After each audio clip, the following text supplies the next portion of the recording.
당대표가 새로 오셨으니 새로운 어떤 변화를 위해서 우리 당대표께서 가지고 있는 임명권을 가지고 있는 당직자에 대해서는 일괄 사퇴를 해주셨으면 하는 그런 의견을. 예, 오늘 발언하지 않겠습니다. 인선은 당대표가 권한이죠.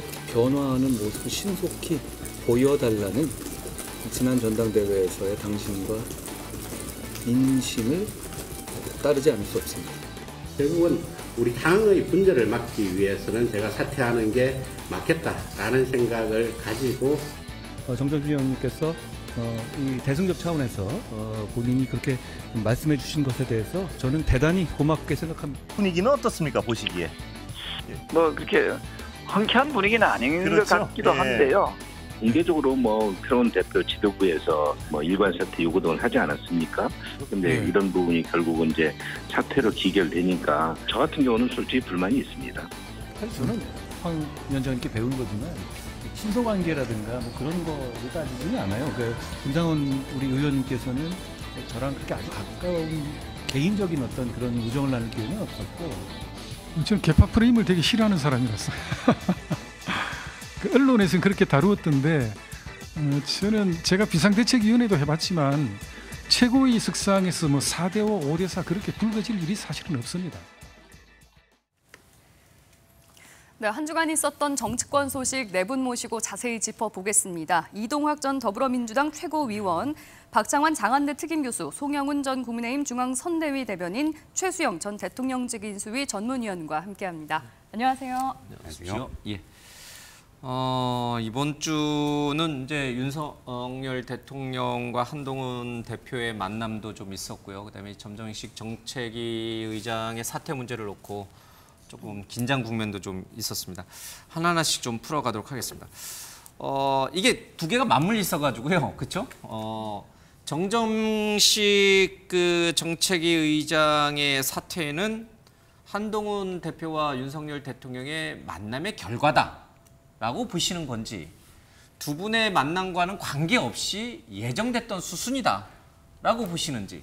일단은요, 정치인은 순리대로 해야죠. 새 당대표가 선출이 됐으면은 사실 정무직 당직자들은 다 일괄적으로 사퇴를 하는 것이 그동안의 우리나라 정당의 관례이자 전통입니다. 다만 시간이 조금 더 걸렸을 뿐이지 결국에는 그렇게 순리대로 된 것이거든요. 그리고 앞서 이제 대통령과 한동훈 대표 간의 독대의 결과물이냐라고 말씀하셨는데, 대통령께서는 분명히 한동훈 대표에게 당의 일은 한동훈 대표가 책임지고 알아서 하라라고 말씀하셨고, 그 전주에도 그 낙선자들까지 모두 불러 모은 만찬 자리에서 다 같이 하나가 돼서 한동훈 대표를 도와줘야 된다, 이렇게 말씀을 하시지 않으셨습니까? 그러면은 정점식 정책위의장이 사의 표명을 한 것은 최종적으로 대통령의 뜻에 반하는 일은 아닐 것이다, 저는 그렇게 생각합니다. 대통령이 친윤계로 불리는 정점식 정책위 의장의 사퇴를 용인했다, 이렇게 한 대표는 이해를 했던 건가요? 그러니까 용인하고 말고의 문제가 아닌 것이죠. 기본적으로 당직은 당대표가 알아서 하는 것이고, 대통령께서도 당의 운영은 당대표가 책임지고 알아서 하라라고 하셨고, 그 말씀을 한동훈 대표가 직접 듣고 왔으니까 그날 서범수 사무총장이 정무직 당직자들은 일괄적으로 사의를 표명해라라고 했던 것 아니겠습니까? 사건의 시간의 흐름을 쫓아가면은 이제 말씀하신 거는 충분히 이해가 되는데, 시간의 흐름으로 이 사건의 이 앞뒤 순서를 맞춰보면은 대통령과 한동훈 대표의 만남 이후에 물러나지 않겠다던 정점식 정책위 의장이 약간 이렇게 가시가 있는 말을 내뱉으면서 물러났거든요. 결과물이라고 보는 게 더 상식적이지 않나요? 글쎄 뭐 정치에서는 모든 것들이 어찌면 다 메시지가 있고 함의가 있다고 봐야 되겠죠.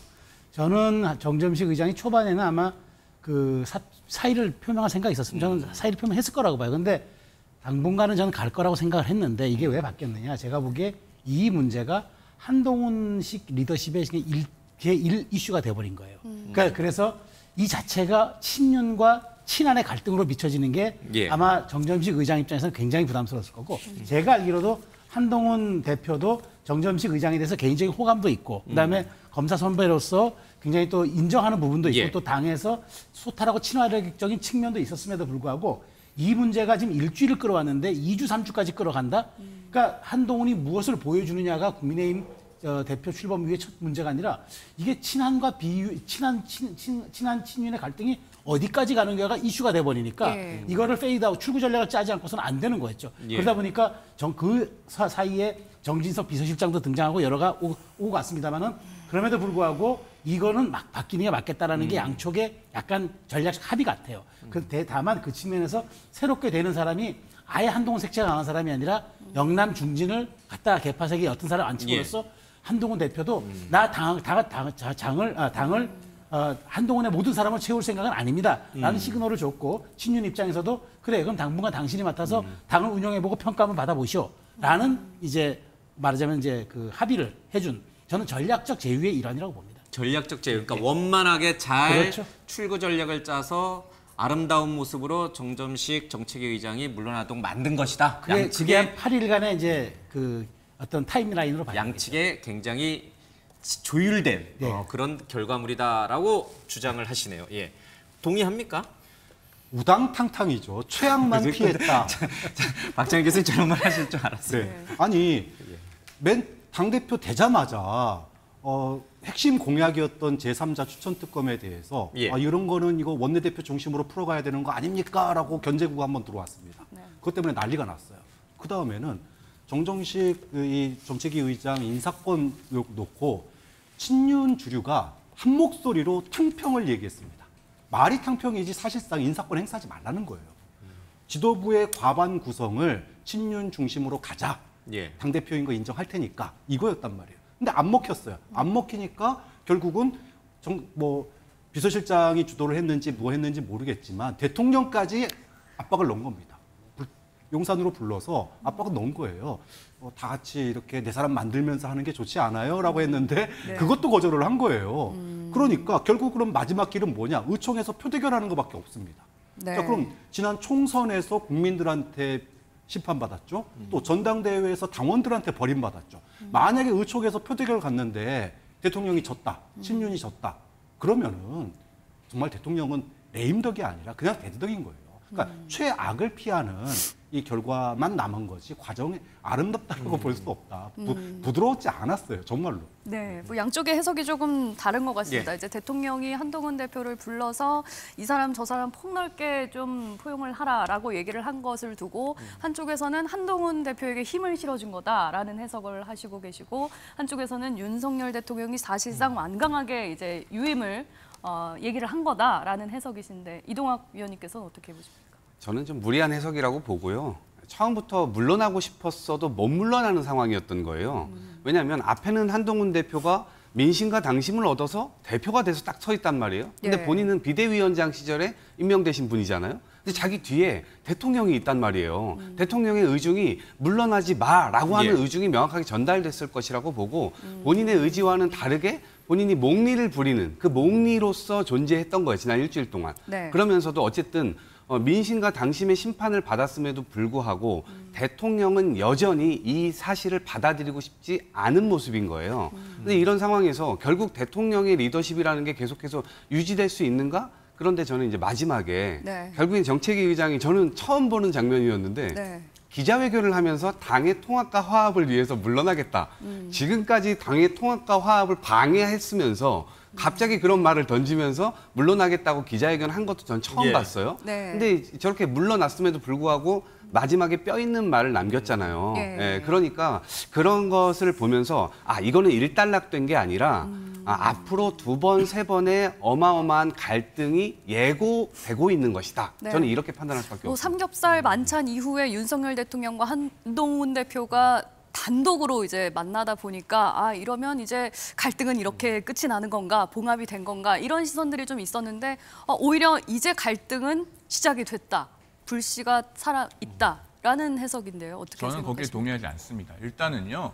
타이밍이 굉장히 중요한데, 자 전당대회를 하고 그 다음 날에 낙선자들까지 모두 불러 모아서 만찬을 했습니다. 당의 화합을 당부를 하셨죠. 그리고 또 6일 만에 독대를 했어요. 그러면은 독대의 시점도 굉장히 빠르잖아요. 그리고 지금 당 지도부 구성 문제는 이제는 일단락이 됐습니다. 당 지도부가 이제는 다음 주 월요일에 공식적으로 다 자리를 채워서 출범하는 것만 남았죠. 그러면은 앞으로 사실 이런 독대는 할 수 있으면 더 자주 해야 됩니다. 예. 과거에 레이건 대통령 시절에는 부시 부통령하고 매주 목요일마다 점심을 같이 하면서 국정을 상의를 했어요. 예. 그렇게 해서 부시 부통령은 레이건 대통령을 잇는 계승자가 됐습니다. 앞으로 그렇게 해나가면 되는 것이고 여기에 결과적으로 어떤 갈등이라고 하는가 파국이라고 하는가 이런 거 파열은 없지 않습니까? 근데 뭐 약속이 있어서일 수도 있는데 두 사람이 뭐 예정된 시간보다 더 많은 시간 동안 회동을 했다고 알려져는 있지만 각자 이제 점심 약속을 하러 갔단 말이죠. 그렇게 사이가 좋고 괜찮은 관계를 유지하려면 식사라도 같이 했었어야 되는 거 아닌가. 앞으로 뭐 이런 차차 얘기도 자주 있었어요. 하시겠죠. 예. 네. 자, 이 논란이 됐던 것은 이제 방금 이동학 우리 최고위원도 얘기했습니다만 정정식 정책위원장이 사퇴하면서 했던 얘기들이에요. 네. 그 얘기를 통해서 과연 이게 부드럽게 끝난 결과물인지 아니면 진짜 우당탕탕 끝난 결과물인지 또 생각해 볼 수도 있는 것 같습니다. 들어보겠습니다. 당헌상으로는 당 대표는 정책위 의장에 대한 면직권을 가지고 있지 않습니다. 임기를 1년으로 규정을 해놨죠. 우리 당헌상 임기가 규정되어 있는 보직은 당 대표, 최고위원, 원내대표, 정책위 의장 이 네 보직이 유일합니다. 이게 저는 정 위원장이 정책위 의장이 뒤끝을 부리고 나갔다. 뭐 이렇게 이제 또 평가하는 분들도 있는데 지금 얘기를 들어보면 어쨌든 뒤끝은 있는 건 분명해 보여요. 근데 말 중에 틀린 말은 아닌 것 같아요. 그러니까 지금 보직이 임기로 당헌상 정해져 있는 당대표 또 최고위원 원내대표 정책위의장 임기가 정해져 있는데 왜 이게 새 대표가 들어오면은 관례적으로 다 물러나고 사표를 내는 게 관례였기 때문에 그렇게 물러나야 된다라고 주장하는 게 더 설득력 있게 당에서 통행하게 된 건지 이 부분은 조금 설명을 좀 해줘야 될 것 같아요. 그럼 당원보다도 당대표의 말이 더 중요하다는 뜻인가요? 헌법보다도 대통령의 말이 더 중요하다는 뜻인가요? 우리가 정치권에서 그러잖아요. 예. 관행 혹은 이제 우리가 관습법도 일종의 약간 법이라고 보는 거예요. 예. 관행도 일종의 약간 관습법 같은 거예요. 근데 사실은 정해져 있죠, 임기는. 근데 임기가 정해져 있다고 그것을 그대로 지킨다면은 이게 행정부와 뭐가 다르겠습니까? 정치라는 것은 정무적 판단, 즉 정치는 살아있는 생물이잖아요. 예. 여론의 흐름과 민심의 향방, 그다음에 지금 당의 방향성 이런 것들의 총합이 일종의 당직 인선으로 나타나는 거지. 무엇이 다 규정대로 있으니까 이건 규정대로만 하겠습니다라고 하면은 그냥 이건 행정부에 국한하는 거죠. 그러니까 저는 이제 정점식 의장이 물러나면서 저렇게 좀 뼈 때리는 말을 한 건 뭐냐. 그 본인도 알아요. 본인이 임기 2개월밖에 비대위원장 때 지금 황운하 예. 때 임기된 거 아닙니까? 근데 나는 물러나고 싶지 않는데 내 문제가 자꾸 당의 화합을 저해야 한다고 하니 내가 사표를 내겠다는 겁니다. 예. 그 말에 뭐 번역기 돌리면 딱 떨어지는 말은 그 말이에요. 그런데 중요한 거는 왜 그럼 사퇴를 했을까? 네. 더 이상 내가 부담을 주지 않기 위해서라는 거잖아요. 예. 이 문제가 자기가 자리를 차고 있음으로써 국민의힘의 정책이 굉장히 일취월장하는 게 아니잖아요. 지금 정책위장 계속 유지한다고. 중요한 건 그 문제 때문에 친윤과 비친한의 갈등으로만 지금 모든 뉴스가 쏟아지고 있는 이 부분이 가슴 아픈 것 아닙니까? 예. 네. 자, 그렇다면 기회를 한동훈에게 줘야죠. 지금은 한동훈의 시간이잖아요. 네. 그러면 모든 당직 인선을 프리핸드를 줘서 자유롭게 인선한 다음에 그다음에 이제 그 성적으로 평가받는 게 한동훈 호가 지금 한 달 있다 두 달 있다 여론조사로 평가받는 거 아니겠어요? 그런 측면에서 정점식 의장의 말은 분명히 뒤끝이 있습니다. 있는데 그럼에도 불구하고 내가 큰 흐름에 대승적으로 내가 양보하는데 하겠다. 이 얘기예요. 근데 알겠습니다. 이걸 더 이상 더 이상의 무슨 해석을 하거나 그런 얘기는 없죠. 한 가지만 더 짚고 가겠습니다. 대통령과 당대표가 만났습니다. 물론 이제 비서실장이 대통령 비서실장이 이제 자리에 동석을 했어요. 그런데 당대표가 만남 이후에 돌아와서 야, 대통령이 당의 일은 대표가 알아서 하고 했다. 내 마음대로 이제 하라는 뜻이야. 라고 바로 이렇게 공개하는 거는 적절한 겁니까? 아니면 적절하지 않은 겁니까? 정치의 관례상. 보통 대통령과 독대하고 나면은 사실 그 뒷얘기 알아내는 건 꽤나 시일이 지난 다음에서나야 이렇게 언론에 돌아다니는데 만나자마자 당의 일은 대표가 알아서 하라고 대통령이 말했다라는 말이 곧장 퍼졌거든요. 이거는 어떻게 봐야 됩니까? 우리가 윤석열 대통령과 한동훈 대표 간의 관계에 대해서 한번 되짚어볼 대목이 하나 있는데 예. 바로 1월 달에 서천 화재시장 90도 폴더절이에요. 그리고 그 이후에 서울까지 기차 타고 오면서 도대체 기차 안에서 무슨 일이 있었는가. 그러니까 그 당시까지만 하더라도 소위 말하면은 대통령과 당대표, 물론 뭐 비대위원장이긴 했지만 어떤 갈등이 생기면은 이건 당대표가 좀 한 수 접고 들어가야 되는 그런 상황으로 묘사가 됐고 실제로도 그런 분위기였습니다. 예. 뭐 우리가 소위 김 여사 문자에서 알 수 있듯이 기차에서 결코 좋지 않았다는 거 아닙니까? 네. 뭐 험한 말이 오고 갔다는 거 아니에요. 자, 그러면 근데 지금 벌써 그로부터 6개월, 7개월이 지났습니다. 그럼 지금 상황은 어떠냐? 물론 신임 당대표한테 누가 앞에다 대놓고 당대표 인사 마음대로 하지 마세요라고 얘기할 대통령은 아무도 없겠죠. 그런데 한 대표가 취사 선택을 한 거예요. 그 다음 말. 사실은 윤석열 대통령은 그 다음 말에 무게 둔 거 아닙니까? 내 사람으로 만드는 게 중요하니 함께 잘 지내세요라고 하는 거에 포인트를 둔 건데 한 대표는 그 다음 얘기는 듣고 싶지 않은 거예요. 왜? 자기가 당대표 됐는데 인사권도 마음대로 못하면 이게 무슨 당대표야. 이렇게 나온 거죠. 그렇기 때문에 지금 윤석열 대통령과 한동훈 대표의 관계는 지난 1월 달부터 지금까지 한 번의 갈등이 있을 때마다 그 갈등의 폭과 넓이가 굉장히 넓어지고 있고 관계가 굉장히 형식적이 되고 있다. 예. 그것이 이번 소위 그 용산회동하고 난 이후에 대통령과의 대화를 길지 않은 대화입니다. 짧은 대화의 핵심 요지를 서로가 각각 주장한 거에서부터 저는 유추할 수 있다고 봐요. 예. 당대표가 좀 이렇게 그거를 이제 외부에 공개하지 않고 이렇게 조금 글쎄 이게 가능하려나 모르겠습니다만 이게 좀 측근들이나 이런 사람들한테 대통령 만나고 왔더니 대통령이 이런 뜻으로 전달한다더라. 자, 이게 우리 어떻게 할까? 정정식 의장을 비롯해서 친윤계를 어떻게 우리 포용적으로 가져갈까? 이런 거를 좀 수기하는 그런 모습을 좀 기대했던 분들도 좀 있었던 것 같아요. 저는 한동훈 대표가 그 수를 쓰기가 어려울 거라고 봅니다. 예. 왜냐하면 그 뭐 수를 수가 아니라 그냥 네. 아니, 그러니까 당연히 당대표로서 왜 그러냐면 민심을 등에 업고 있기 때문에 예. 민심에 부응할 수 있는 정도의 계속 정보를 줘야 되거든요. 그래야 본인에게 힘이 실리는 거예요. 그런데 민심은 모르게 대통령실과 뭔가를 조율해서 한다? 이거는 아마 굉장히 어려울 겁니다. 반면에 대통령실 입장에서는 한동훈 대표에 대한 신뢰가 이미 깎여 나갔습니다. 왜냐하면 지난번 비대위원장을 할 때 대통령 비서실장이 와가지고 물러나줬으면 한다라는 얘기를 이미 흘려버렸잖아요. 그러니까 그런 상태에서 무슨 말을 하더라도 결국에는 이 친구는 흘릴 친구야 라고 윤석열 대통령 입장에서는 생각할 수가 있는 거죠. 그래서 이번에도 만나가지고 1시간 반 독대를 사실상 독대가 아니고요. 비서실장 껴 있었고요. 왜 비서실장 꼈느냐. 제가 그냥 유추해 보자면 둘만의 어떤 대화를 하면 한동훈 대표가 또 나가서 무슨 말을 할지 모른다. 이러한 불안감이 있을 거고 그러니까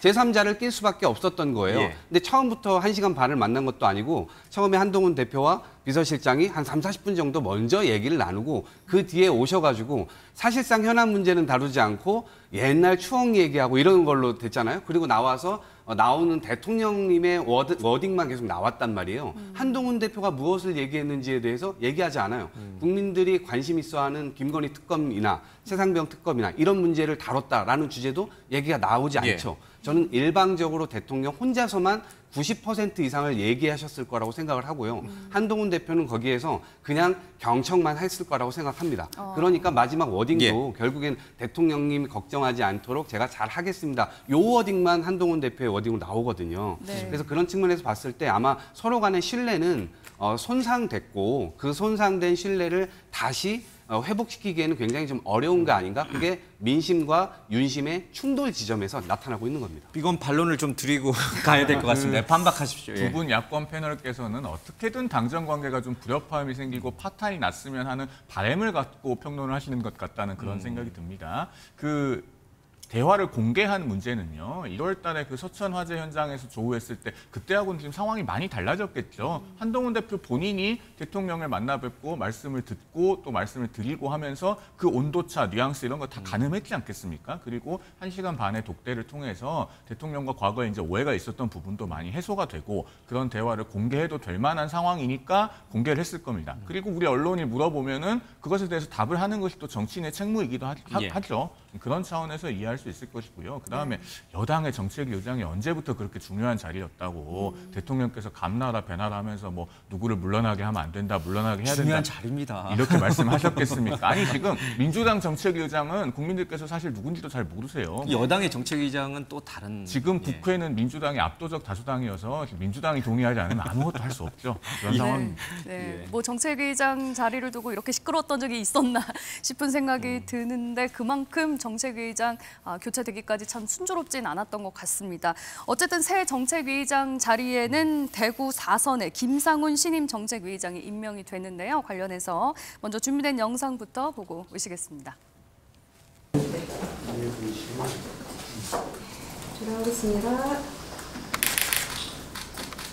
함께해 주신 의원님, 우리 김상훈 의원님께서는 우리 또 가톨릭 신도회 회장님으로서 이미 여러 번 자주 만나고 저도 가톨릭 인연은 많은데 제가 청주에 살 때 함재도 신도에 목사를 했었거든요. 제가 수동성당에서. 요즘은 근데 안 가요. 당시 어릴 때 저도 세리명이 토마스 아퀴나스예요. 토마스 아퀴나스 어려운 분을 공부를 그냥 열심히 하시고 이런 분을 지어졌나 하는 생각. 김상훈 위원님께서는 세례명이 베드로. 저도 사실 그런 걸 원했습니다. 안보는 민생입니다. 그리고 물가도 민생이고요. 그리고 국민의 안전도 당연히 민생입니다. 저희는 민생을 제1순위로 생각하는 정당이고 그 민생을 위한 정책을 할 수 있는 통로이자 도구로 써주시길 바랍니다. 뭐 첫째도 민생, 둘째도 민생, 셋째도 민생. 그래서 국민들께서 불편하시는 점을 찾아가지고 국회에서 좀 해결할 수 있는 그런 행보를 주문하셨습니다.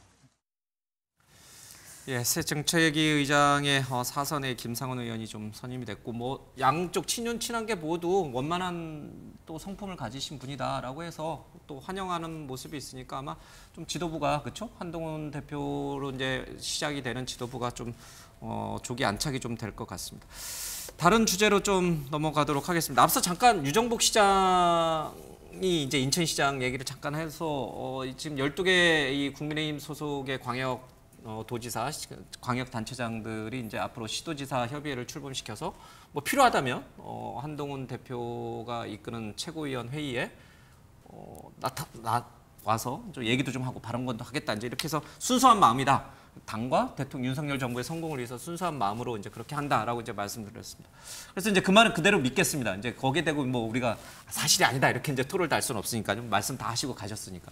다만 한동훈 대표나 친한계 입장에서 보면 지금 오세훈 시장이라든지 홍준표 시장이라든지 또 유정복 시장이라든지 이런 분들이 잠재적인 한동훈 대표의 경쟁자라는 인식을 좀 하고 있지 않을까요?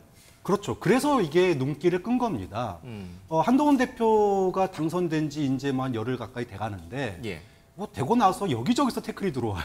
앞서서 얘기했지만 뭐 지도부 중에 일원들은 제3자 추천 특검을 뭐 원내대표 중심으로 해야 된다. 뭐 이렇게 얘기를 하고 또 인사권에 대한 얘기도 우리 앞에서 나눴고 이제 또 한 번 이제 크게 흔들린 게 갑자기 광역 시도지사들이 최고위 회의에 오겠다는 거예요. 유례가 없는 일입니다. 특정 사안이 없는데 물론 규정에 있긴 하지만 그거는 자기네 지역과 관련된 뭔가 사안이 있을 때 그거는 뭐 최고위가 요청하면은 갈 수 있다는 정도지 갑자기 12분이 협의회 구성해서 우리 앞으로 최고위 참석할게 앞으로 갈 수 있어 라고 이렇게 통보한 거는 사실 사문화되어 있는 걸 갖다가 지금 새롭게 논란을 부추긴 거거든요. 자, 한동훈 대표 입장에서 보면 아직 당을 갖다가 추스리지도 않았는데 새로운 리더십을 만들지도 않았는데 잠재적 경쟁자들 그것도 시도지사 우리나라 시도지사가 16명 아닙니까? 17. 예. 17. 거기 세종시까지 하면 17. 그중에 12분이에요. 네. 거의 다수입니다. 근데 그중에 벌써 대권 경쟁자만 벌써 3-4분입니다. 이분들이 최고위 와가지고 최고위에서 물론 발언권은 없습니다. 근데 최고위 끝났다고 봐요. 끝나고 나서 나와서 기자들 앞에서 한마디 합니다. 네. 이렇게 가면 안 될 것 같은데요. 그 한마디 나오는 순간 최고위 국민의힘 회의는 쑥대밭이 돼버립니다. 예를 들어 제3자 추천 특검을 밀리다가 결국은 국민의힘이 발의하기로 최고위에서 논의했다. 예. 그런데 이 회의에 옵저버로 참석했던 예를 들어 홍준표 시장이나 예. 이런 분들이 나오면서 기자들한테 한마디 하죠. 이렇게 당 이끌면 안 됩니다. 이렇게 한마디 딱 하는 순간 당은 한동훈 대표의 리더십은 와장창 깨지는 거예요. 네. 그러니까 바로 이런 것들이 나올 수 있기 때문에 시도지사 협의회가 최고위에 참석하는 게 과연 어떤 의도를 가지고 있는 거냐. 예. 이거 한 대표 마음대로 동무대 하면 안 돼요라고 하는 견제구를 세게 던진 거 아니냐. 이런 얘기가 나올 수밖에 없는 거예요. 네, 예. 야권에서는 어떻게든 그렇게 해석을 하시고 싶으실 텐데요. 그 시도지사를 하고 계신 분들께서 굉장히 다 경륜이 있는 정치인들이십니다. 뭐 20년 안팎의 정치 경력들을 갖고 계신데 여태까지 선례가 없었는데 최고위원회에 와서 발언을 하시면서 예. 지역 현안을 얘기하셔야지 자꾸 중앙 정치에 간섭을 하시면서 뭐 백브리핑에서 그렇게 중앙 정치 현안에 대해서 민감한 코멘트들을 한다. 예. 그게 자충수가 될 가능성이 높다는 걸 본인들도 아마 잘 아실 겁니다. 왜냐하면 지역에서 다 보면서 아니 서울까지 힘들게 올라가서 그러면은 지역의 현안을 잘 해결하기 위한 것에 집중을 해야지 자꾸 저렇게 중앙 정치에 감나라 변화를 하면은 지역 일은 언제 하느냐 역풍이 불 수 있거든요. 나중에 경우에 따라서는 그런 거에만 너무 매몰되면은 2026년에 당내 경선에서 밀릴 수도 있습니다. 네. 두 분 말씀 중에 누구 말이 맞는지는 이제 한번 보면 돼요. 지켜보면. 예.